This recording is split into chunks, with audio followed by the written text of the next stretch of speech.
عمرك سألت نفسك ايه اللي ممكن يحصل لو البكتيريا اختفت من كوكب الأرض؟ أكيد أول فكرة هتيجي في بالك إن العالم هيبقى أنظف وصحي أكتر وهتختفي الأمراض. أحب أصدمك وأقول لك لا، لأن الحقيقة عكس كده تماما. اختفاء البكتيريا مش هيخلي العالم مكان أحسن، ده هيكون حرفيا كارثة كونية ممكن تنهي على حياة الكوكب بالكامل. إزاي وليه؟ اشترك في القناة وخليني احكي لك القصة من الأول. أول حاجة خلينا نعرف إيه هي البكتيريا أصلا. ببساطة البكتيريا هي كائنات حية وحيدة الخلية ومجهرية، يعني ما نقدرش نشوفها بالعين المجردة، والبكتيريا بتعتبر من أقدم وأهم الكائنات الحية اللي ظهرت على وجه الأرض، وبتعيش في كل مكان ممكن تتخيل، في الهواء، في المية، في التربة، وحتى جوه جسمك. ايوه ما تستغربش، لان جسمك فيه اكتر من 39 تريليون خليه بكتيريه، يعني عددهم اكتر من عدد خلايا جسمك نفسها، واللي عددها حوالي 30 تريليون خليه. معظم الخلايا البكتيريه في جسمنا بتكون على الجلد والاسنان وفي الفراغات الموجوده بين اللثه والاسنان، كمان موجوده في الغشاء المخاطي المبطن للانف والممرات الانفيه وفي الحلق وفي الامعاء وفي المهبل.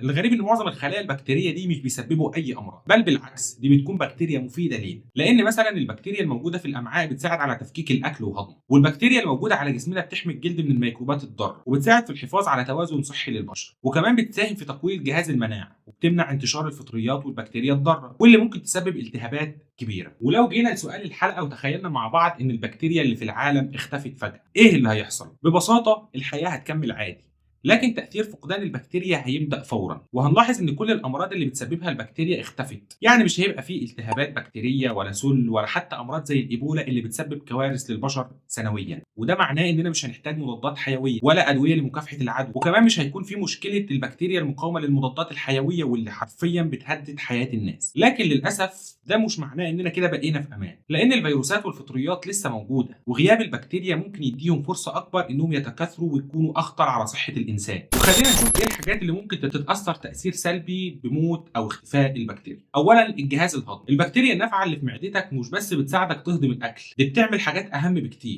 رقم واحد بتكسر الاكل وبتحوله لعناصر غذائيه جسمك بيقدر يستخدمها. رقم اتنين بتساعد على امتصاص الفيتامينات المهمه زي فيتامين بي 12 وفيتامين كي. رقم ثلاثة بتحمي الجهاز الهضمي من الميكروبات الضاره، فببساطه بدون البكتيريا هضم الاكل هيبقى صعب جدا وجسمك مش هيعرف يستفيد منه، ووارد جدا يحصل سوء تغذيه وضعف في الجهاز المناعي. ثانيا الزراعه. التربه اللي الفلاحين بيزرعوا فيها مليانه بكتيريا نافعه، ودورها انها تعيد تدوير العناصر الغذائيه عشان النباتات دي تقدر تمتصها بسهوله، وبدون البكتيريا التربه هتفقد خصوبتها والنباتات مش هتقدر تعيش، والمحاصيل الزراعيه هتدبل وتموت. وطبعا اذا ما تمش ايجاد طرق صناعيه لتسميد التربه الكوكب حرفيا هيموت من الجوع. ثالثا الكوكب هيتملي جثث. طب ازاي؟ في بكتيريا متخصصه في تحليل الجثث. لما اي كائن حي بيموت البكتيريا بتبدا تكسر الانسجه بتاعته وتعيد العناصر الغذائيه للتربه، لكن بدون البكتيريا دي الجثث هتفضل زي ما هي ومش هتتحلل. فتخيل بقى ملايين البشر والحيوانات اللي بتموت كل يوم واجسادهم مش بتتحلل. الارض حرفيا هتتحول لمقبره ضخمه مليانه جثث متراكمه في كل مكان، وده طبعا هيعمل كارثه بيئيه كبيره. رابعا المحيطات واللي هتنهار بسبب اختفاء البكتيريا. ايوه زي ما سمعت، وده لان البحر مليان بكتيريا مسؤوله عن تنقيه الميه واعاده تدوير المغذيات البحريه. لكن لما البكتيريا تختفي، رقم واحد الطحالب السامه هتبدا تتكاثر بسرعه وهتمتص كل الاكسجين الموجود في الميه. رقم اتنين الكائنات البحريه هتموت بالبطيء والمحيطات كلها هتتحول لمستنقعات. خامسا الاكسجين هيكون في خطر. طيب ليه؟ اولا لو مش بسبب الكوارث اللي قلنا عليها فهيكون بسبب ان في نوع معين من البكتيريا اسمه البكتيريا الزرقاء، مسؤولة عن إنتاج أكتر من 20% من الأكسجين اللي بنتنفسه، ولما البكتيريا دي تختفي نسبة الأكسجين في الجو هتقل تدريجيا، ونتيجة لده كل الكائنات الحية هتموت من الاختناق. في النهاية البكتيريا اللي كلنا فاكرينها كائنات عديمة الفايدة وضارة هي في الحقيقة السبب في استمرار الحياة على وجه الأرض. وربنا سبحانه وتعالى مش بيخلق شيء عبث، لأنه سبحانه قال إنا كل شيء خلقناه بقدر. بس كده، لو عجبتك الحلقة ما تنساش تشترك في القناة واكتب لي حابب نتكلم عن إيه الفترة الجاية. سلام.